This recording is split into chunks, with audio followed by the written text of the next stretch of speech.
Hello అండి, welcome to Sridevi kitchen and stories. ఇవాళ మన శ్రీదేవి కిచెన్ అండ్ స్టోరీస్లో నేను చూపించబోయే రెసిపీ ఏంటంటే చేపలు మామిడికాయ పులుసు అండి. ఈ పులుసు అయితే చాలా బాగుంటుంది అనమాట. ఇది మా నాన్నమ్మ అయితే వండిందనమాట. చాలా రోజులు అయిందండి ఇది టేస్ట్ అయితే చూసి ఇప్పటికొచ్చి ఎప్పుడు నేను వండలేదు. మా నాన్నమ్మ వండితే టేస్ట్ చూడటమేనమాట. ఎలా ఉంటుందా అని వండి చూస్తానమాట. సూపర్ టేస్ట్ అయితే వచ్చిందండి, చాలా బాగుంది. ఇవాళ సండే కదా, మీరు కూడా చేపలు తెచ్చుకుంటే ఇంకా వండకపోతే ఒకసారి ట్రై చేయండి. ఈ చేప ముక్కల్ని శుభ్రంగా క్లీన్ చేసుకున్న తర్వాత ఇందులో చిటికెడు పసుపు, ఒక స్పూన్ కారం, చేప ముక్కలు పట్టే విధంగా ఒక 1/2 టేబుల్ స్పూన్ సాల్ట్ కూడా వేసేసుకొని ముక్కల్ని బాగా పట్టే విధంగా బాగా కలుపుకోవాలండి. ఇలా కలుపుకోవడం వల్ల ఏంటంటే కొంచెం ముక్క అనేది సప్పగా లేకుండా కారం ఉప్పు కొంచెం ఈ కారం ఉప్పు బాగా పట్టి ముక్క అనేది మనకి టేస్ట్ బాగుంటుంది అనమాట. చప్పగా ఉండకుండా ఉంటుంది అనమాట. ఇలా ఉప్పు కారాలు ఈ ముక్కలకి బాగా పట్టించేసి పక్కన పెట్టేసుకొని మనం ఇప్పుడు స్టవ్ మీద పెనం పెట్టుకొని ఆయిల్ వేసుకోవాలండి. ఈ నీచు కూరలకి ఎక్కువ కొంచెం ఆయిల్ అనేదే ఎక్కువ పడుతుంది అనమాట. ఒక 2-3 మెంతులు వేసుకొని అలాగే కట్ చేసుకున్నటువంటి ఉల్లిపాయ ముక్కలు, పచ్చిమిరపకాయ ముక్కలు కూడా వేసుకొని బాగా ఫ్రై చేసుకోవాలన్నమాట. గోధుమ రంగులో వచ్చే వరకు కొంచెం ఫ్రై చేసుకోవాలండి. ఇప్పుడు తయారు చేసుకున్న ఉల్లిపాయ, టమాటా, ధనియాలు, జీలకర్ర, అల్లం వెల్లుల్లి ఇవన్నీ కూడా మనం ఒక పేస్ట్లా తయారు చేసుకొని ఈ మసాలా పేస్ట్ కూడా ఉల్లిపాయలు వేగిపోయిన తర్వాత ఈ మసాలా పేస్ట్ కూడా వేసేయాలండి. ఇది కూడా పచ్చివాసన పోయే వరకు బాగా ఫ్రై చేసుకోవాలన్నమాట.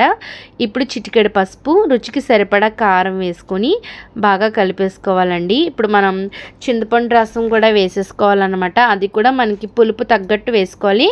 ఇందులో నేను ఆల్రెడీ మామిడికాయ ముక్కలు వేస్తున్నాను కాబట్టి కొంచెం పులుపు తగ్గించుకొని చింతపండు రసాన్ని అయితే తీసుకొని వేసుకుంటున్నాను అన్నమాట. ఇప్పుడు చింతపండు రసాన్ని అంతటిని కూడా వేసేసిన తర్వాత ఎక్స్ట్రాగా మనకి పులుసు మరగాలి కాబట్టి ఒక గ్లాస్ కానీ 2 గ్లాసులు వాటర్ కానీ యాడ్ చేసుకుంటే సరిపోతుందండి. చూసారా, పులుసు అనేది ఈ విధంగా మరిగేటప్పుడు మనం ఇందులోకి బెండకాయలు కానీ వంకాయలు కానీ ఏదోటి వేసుకుంటే సూపర్ టేస్ట్ అయితే ఉంటుంది అనమాట. అందు గురించి ఇక్కడ నేను బెండకాయలు అయితే వేసుకున్నాను. తర్వాత ఇప్పుడు చేప ముక్కలను ఒక్కొక్కటికి ఈ పులుసులో అయితే వేసేసుకోవడమేనండి. ఈ చేపల పులుసు అప్పటికప్పటికి కన్నా మర్నాడికి అయితే ఇంకా టేస్ట్ బాగుంటుంది అన్నమాట. అందులోని మామిడికాయ చేపల పులుసు కదండి, ఇంకా టేస్ట్ బాగుంటుంది.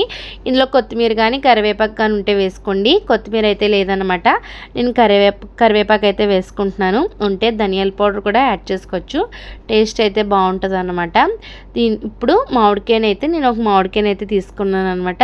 ఇలా కొంచెం మీడియం సైజులో ముక్కలు కట్ చేసుకొని పులుసు మరిగేటప్పుడు వేసేసుకోవాలండి. లేదంటే మనం దీన్ని గుజ్జుగా ముక్కల కింద కట్ చేసుకొని పేస్ట్ చేసి కూడా వేసుకోవచ్చు అనమాట. ఒక్కొక్కరు ఇష్టం ఒక్కొక్కలా తింటారు కదా, నేను ఇక్కడ ముక్కలు కోసుకొని అయితే వేసుకుంటున్నాను అనమాట. దీన్ని హై ఫ్లేమ్లో కాకుండా మీడియం ఫ్లేమ్లో ఉడికించుకుంటే ముక్క అనేది విడిపోకుండా చక్కగా అనేది ఉడుతుంది అనమాట. ఇప్పుడైతే ఇందులో శన అయితే వేసేసుకుందామండి. శన కూడా వేసేసుకొని మీడియం ఫ్లేమ్లో ఉంచి మంటను మూత పెట్టి బాగా మరిగించాలన్నమాట. పులుసు హై ఫ్లేమ్లో ఉంచితే ముక్క అనేది కొంచెం విడిపోయే అవకాశం ఉంది కాబట్టి మరీ లో ఫ్లేమ్లో కాకుండా మీడియం ఫ్లేమ్లో ఉంచి పులుసు అనేది బాగా మరిగించుకోవాలండి. ఈ పులుసు అనేది చక్కగా అయితే రెడీ అయిపోయిందనమాట. పులుసు చూసారా, చూస్తుంటేనే ఎప్పుడు తినేయాలా అని అంతే అనిపిస్తుందండి, అంత బాగుంటుంది అనమాట. మీకు కూడా ఎప్పుడైనా మీరు చేపల పులుసు చేసుకోవాలనుకుంటే ఈ విధంగా ఒకసారి ట్రై చేసి ఎలా ఉందో కామెంట్ చేయండి. అలాగే మన ఛానల్ తప్పకుండా సబ్స్క్రైబ్ చేసుకోండి.